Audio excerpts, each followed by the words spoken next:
saya Sinta Juli Astri. Dan saya Sisi Apakila. Dalam podcast kita hari ini yaitu ngobrol santai bareng atlet. Kami berdua yang akan menemani para pemirsa pada hari ini dengan bintang tamu seorang atlet yang membawa beberapa prestasi yang akan menginspirasi kita semua. Benar banget. Ini dia profilnya.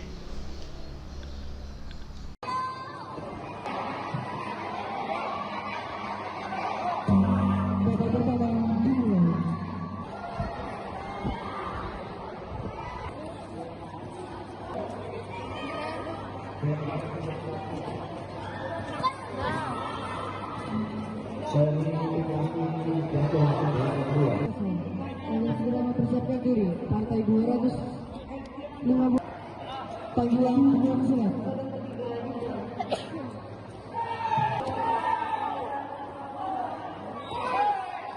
Jatuhan tidak sah.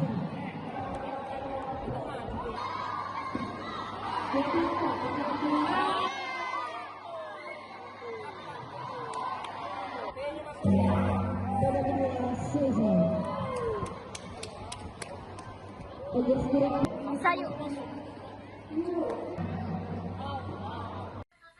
Ini dia beberapa berita yang membahas prestasi-prestasi Fionika di ajang nasional.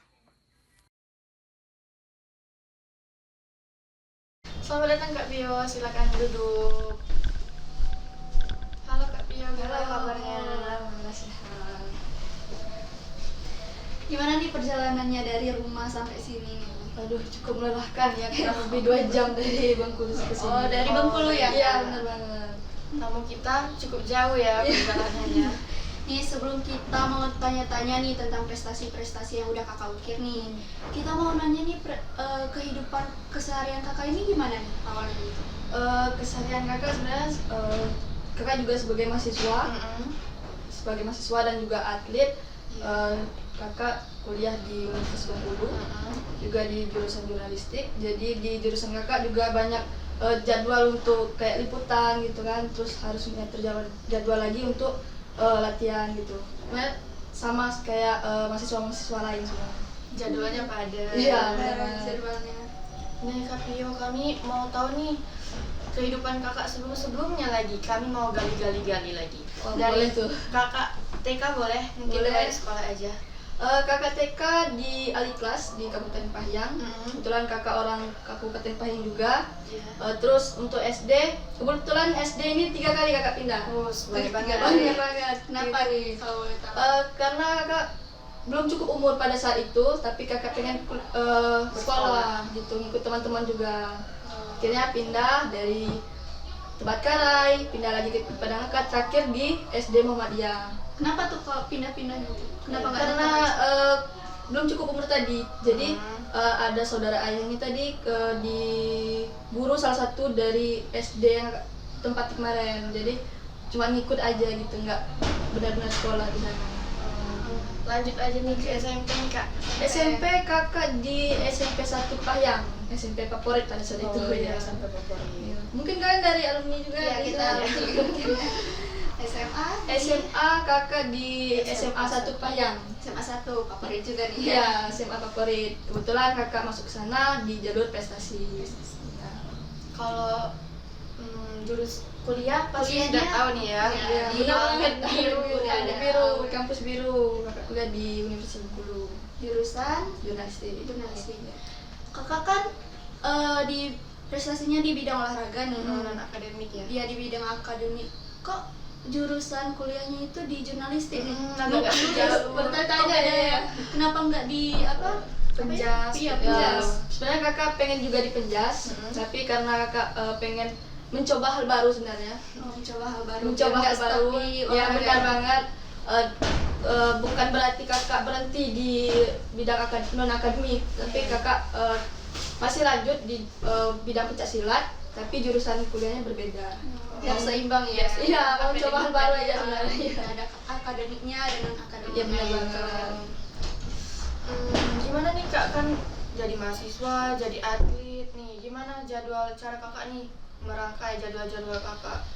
Waduh, kalau untuk jadwal Ya, ini padat. cukup padat sebenarnya. Dari latihan, terus perkuliahan, lanjut lagi latihan lagi sorenya, atau banyak kakak sebelumnya bukan di pencak silat aja, kakak juga masuk di HIMA, himpunan mahasiswa S1 jurnalistik, dan juga anggota mahasiswa pencinta alam. Jadi jadwalnya memang benar-benar padat. Jadi kakak tuh sering buat jadwal perharinya. Jadi biar nggak bingung hari ini mau ngapain gitu. Jadwal hari ini mau kemana. Sudah teratur. Sudah teratur, bener banget. Berarti ikut Mapala udah ikut kemana aja tuh? Kalau membahas Mapala sebenarnya kakak baru di Kepayang nih, dari Bukit Kaba sampai ke Bukit Hitam, karena jadwalnya benar-benar padat, jadi belum bisa mengekspor ke gunung-gunung lain. Belum ke tempat-tempat yang lain. Bener ya. banget. Nih, kan kakak ini udah ada kegiatan lain nih selain Iya. pencaksilat. Jarak dari rumah kakak ke tempat kakak kuliah, Iya, tempat kakak kuliah, kuliah kakak sama latihan. kakak tempat latihan tuh jauh-jauh nggak? Alhamdulillah dekat sana juga. Kebetulan kakak tinggal di Bengkulu itu sama saudara, kurang lebih 5 menit dari kampus gitu. Cukup dekat. Cukup dekat ya. Iya benar banget.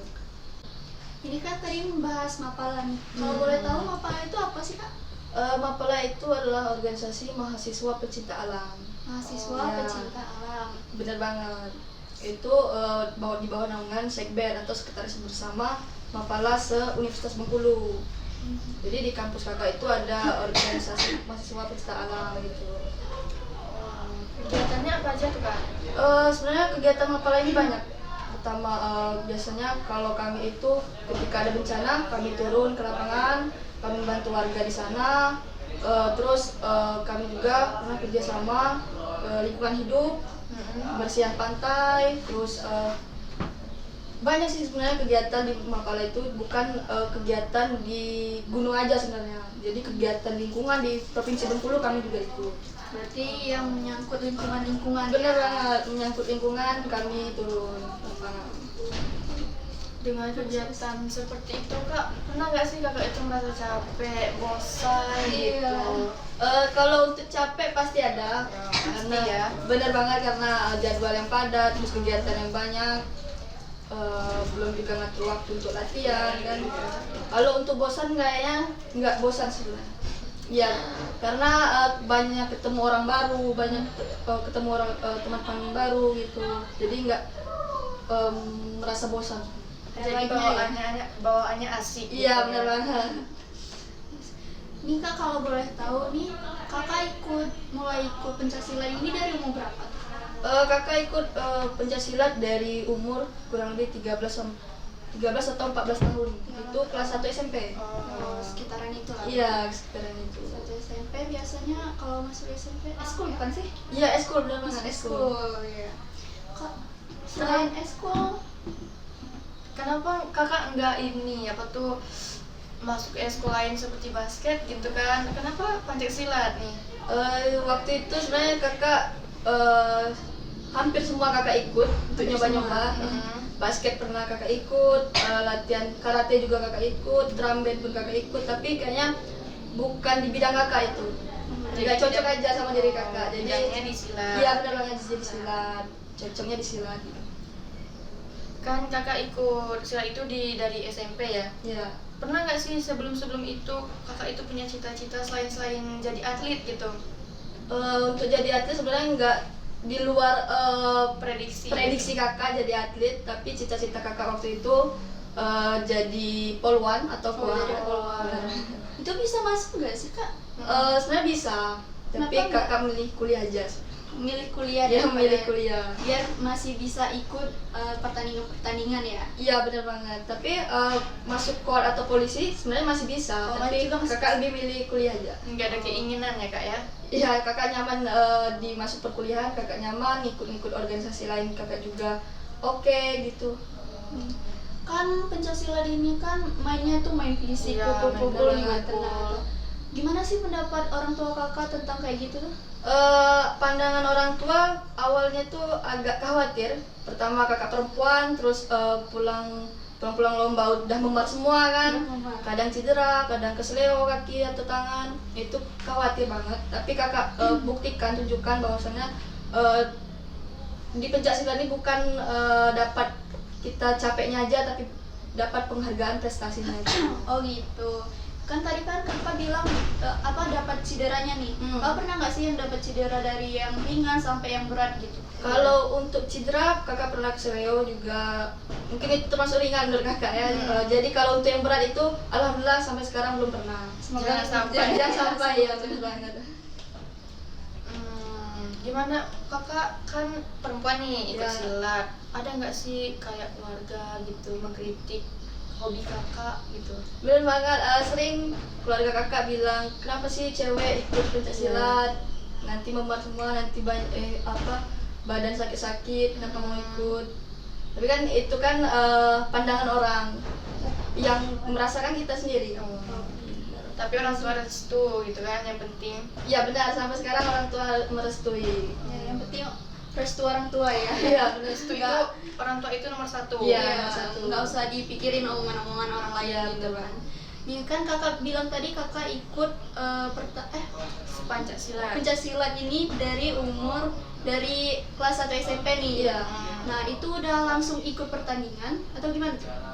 Di SMP awal mula kakak ikut lomba itu kurang lebih 3 bulan kakak ikut latihan, itu dipercaya sama pelatih kakak untuk ikut lomba di kejuaraan wilayah di UMB, Universitas Muhammadiyah. Itu pertama kali kakak lomba perdana, dan alhamdulillah kakak mendapatkan juara 1. Wih, keren banget ya. Nah dari sana kakak terpacu untuk menjadi seorang juara lagi.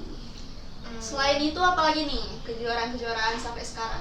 Kejuaraan yang pernah kakak ikut, yang pertama kejuaraan tadi, terus kejuaraan daerah, kejuaraan Sumbangsel, terus kejuaraan kedua, terus kejuaraan nasional Payakumbuh, kejuaraan nasional Universitas Bengkulu, sama kejuaraan nasional Unila Universitas Lampung. Oh. Ya, untuk pemirsa kami ada cuplikan prestasi-prestasi yang telah dicapai oleh Kak Bio. Ini dia.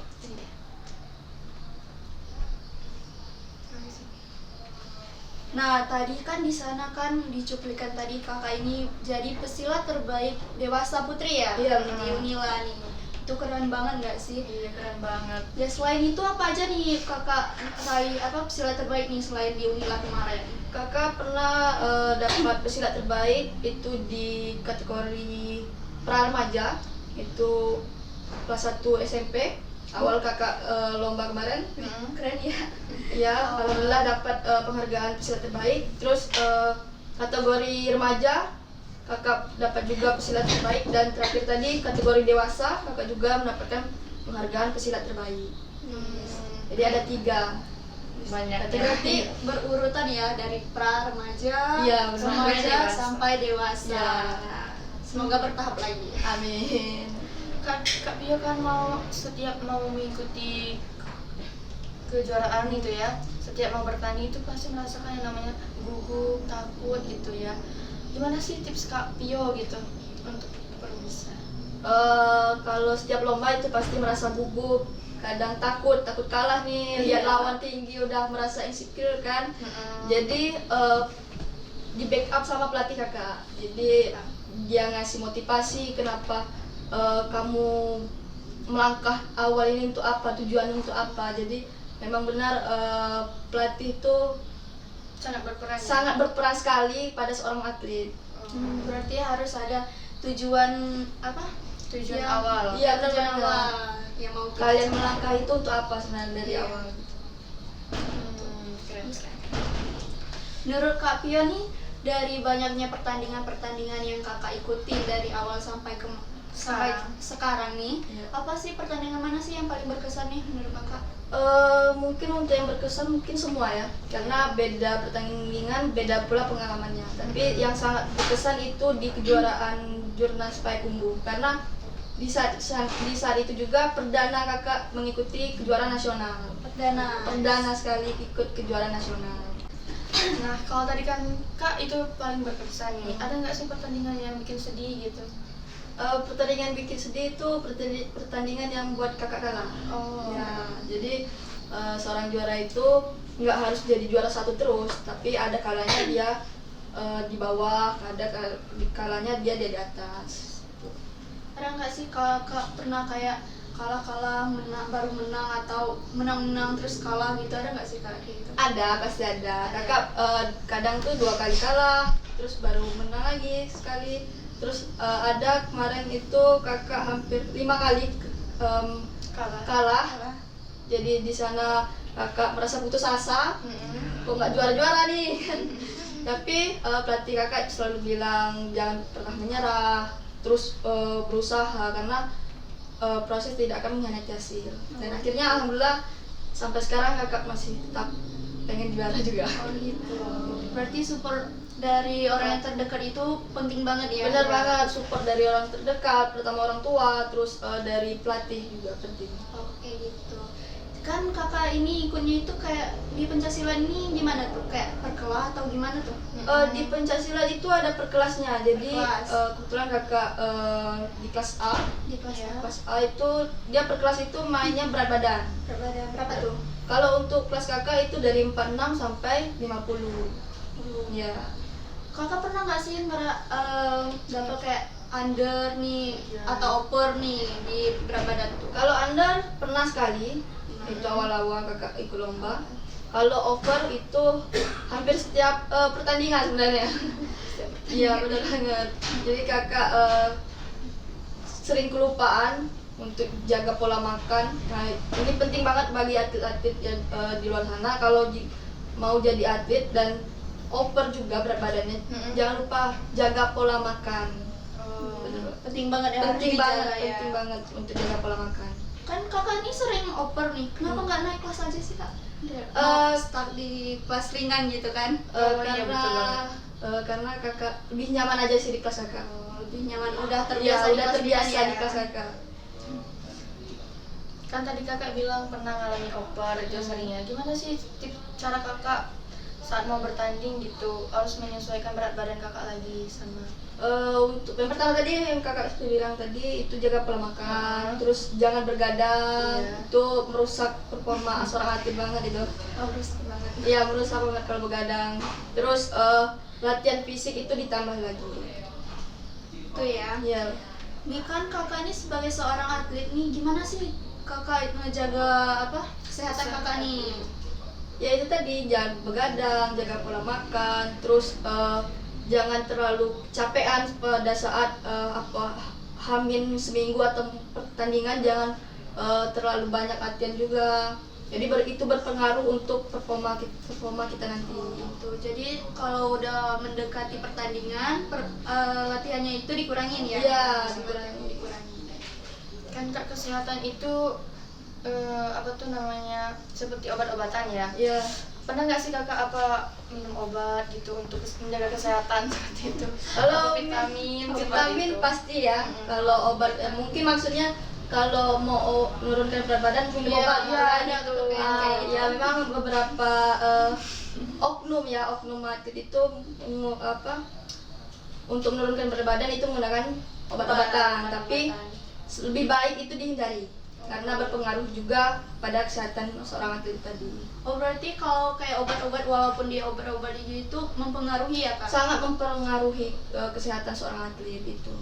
Oh berarti harus yang lebih baik yang alami lah Iya ya? benar banget, lebih baik kalian mati-matian pas saat latihan daripada kita mati di saat gelanggang kita. Keren kata-katanya ya. Kak Pio punya idola nggak yang kakak idolakan? Idola pasti ada kakak.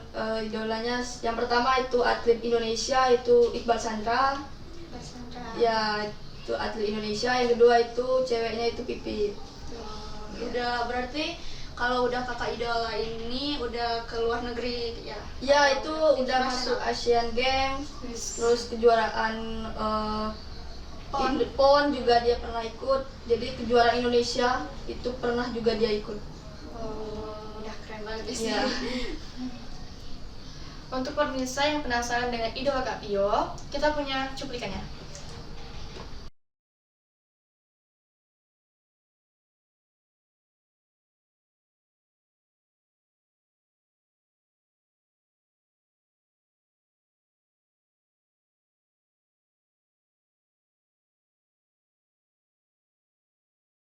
Nih keren banget sih, itu pantas aja sih Kak Pio mengidolakan Kak. Siapa tadi ya? Iqbal Chandra Sama sama Pipit. Nih ada nggak sih pesan kakak atau saran kakak untuk pemirsa nih yang baru memulai atau yang lagi berusaha, yang lagi berproses dalam pencaksilat nih? Untuk teman-teman yang baru mulai nih di bidang apalagi di pencaksilat ya, pertama itu jangan merasa puas sama latihan kita, jangan merasa cepat puas sama apa yang sudah diraih, terus jangan pernah mudah menyerah saat latihan, karena lebih baik mati-matian saat latihan daripada kita mati di gelanggang nanti. Jadi Selain mengidolakan idola kakak tadi ya dua, biasanya kan orang itu mengikuti silat itu karena terinspirasi dari keluarga seperti itu. Ada nggak keluarga kakak yang juga ikut silat nih? Kebetulan dari keluarga kakak juga ada, dari pihak ibu kakak itu kebetulan mereka di pencaksilat juga. Yang pertama kakak perempuan Kak Vio itu di pencaksilat juga, terus adik Kak Vio juga di pencaksilat juga. Oh, punya kakak, punya adik Iya, pencaksilat. keluarga ya. Berapa saudara? Kakak Pandanya di awal Iya, ya. kakak 3 saudara. Oh, siapa aja kak? Yang pertama kakak perempuan kakak itu udah kerja, udah berkeluarga juga. Terus kakak nomor 2, terus kebetulan ini adik kakak. Fun fact ya guys, aku itu adiknya Kak Pio. Iya benar banget. Selama kakak ikut silat nih, ada gak sih penyemangat kakak? Selama nggak bertanding pasti ada. Yang pertama itu orang tua, pasti terus ya. pasti itu orang tua, terus pelatih dan teman-teman. Dan teman-teman. Ya, Kalau support dari teman-teman. orang terdekat lagi seperti pacar, gitu. Apa kakak ini Ada single nggak ya? sih? Ada nggak sih? Kalau untuk pacar sampai saat ini kakak belum berpikiran untuk pacaran, karena kakak fokusnya ke atlet. Tapi lagi cari kak. Jadi belum pernah pacaran nih kakak nih? Kalau dibilang belum pernah pasti pernah. Oh, Tapi pernah ya. kakak lebih memilih untuk berfokus ke atlet aja. Lebih fokus Lebih ke fokus pencaksilat ya. Nah, setelah itu kakak ada nggak sih target kakak setelah walaupun nih udah dapet juara 1, terus apa silat terbaik ya di provinsi lain, di kota lain, ada nggak sih yang lebih mau kakak kejar lagi? Iya, target lain. Target pasti ada di tahun ini, insya Allah kakak pengen berangkat ke kejuaraan Pomprov. Ya, Pomprov, Prapon, insya Allah tembus PON, amin. Terus ada juga kejuaraan Pomnas, bukan olahraga mahasiswa nasional. Itu target kakak tahun ini. Tahun ini ya. Ya, tahun ini. Yang duluan tuh apa tuh yang benar udah fix nih mau ditarget di duluan gitu? Kalau target sekarang duluan itu Pomprov. Apa itu kak? Apa tuh? Kejuaraan provinsi. Kejuaraan provinsi itu nanti lulusnya ke seleksi untuk PON. Oh, berarti nanti udah kalau misalnya aminin ya. Ya, amin. Udah dapat, udah menang nih, baru ke Prapon. Ya, Prapon dan PON. Baru ke PON gitu. Bertingkat berarti. Bertingkat ya. Semoga deh lulus nih. Amin. Kan kakak nih pilih jurusannya sama hobinya berbeda nih. Nah, udah selesai kuliah ini gimana kak ke depannya? Apa mau kerja, apa mau meneruskan atlet gitu? Kedepannya sebenarnya kakak belum tahu juga nasibnya gimana nanti kan. Tapi kakak harap itu kakak pengen bekerja sesuai dengan jurusan kakak, jurnalistik. Tapi untuk atletan kakak harap itu bisa ngikut ngalir gitu. Berarti walaupun nanti bakal udah kerja nih, tetap mau jadi atlet ya. Iya benar banget, itu harapan kakak masih tetap jadi atlet. Tetap mau melanjutkan Iya, nih. Oke, mengingat waktu kita sudah hampir habis, ada nggak sih motivasi Kak Pio untuk pemirsa yang sedang menonton? Jadi untuk teman-teman yang baru mulai menjadi seorang atlet, untuk menjadi luar biasa itu perlu waktu, perlu air mata, perlu dihina, perlu disakiti, dan jam terbang yang teruji. Oh gitu. Catat ya guys, Ya, di note di diary kalian. Dari motivasi yang telah diberikan oleh Kak Pio tadi, dapat kita teladani dari Kak Pio. Yang pertama kita itu harus bisa mengatur waktu. Yang kedua harus menerima cacian makian dari orang-orang. Dan yang ketiga itu jangan pantang menyerah. Sama satu lagi mungkin ya, ingat langkah awal kita memulai itu untuk apa. Jadi target kita untuk apa, untuk langkah awal. Nah, dapat kita simpulkan nih dari obrolan kita tadi bahwa seorang atlet itu harus punya tekad dan target karena tidak ada kata sia-sia jika kita ingin mencobanya. Iya, betul banget. Terima kasih Kak Pio atas waktunya, sudah jauh-jauh dari sini. Iya, saya juga terima kasih udah ngundang saya di podcast kali ini. Oke, untuk pemirsa, saya Sinta Julastri Dan saya Sisil Topiola. dalam podcast Ngobrol Santai bareng Atlet. Kami akhiri. Wassalamualaikum warahmatullahi wabarakatuh. Bye bye.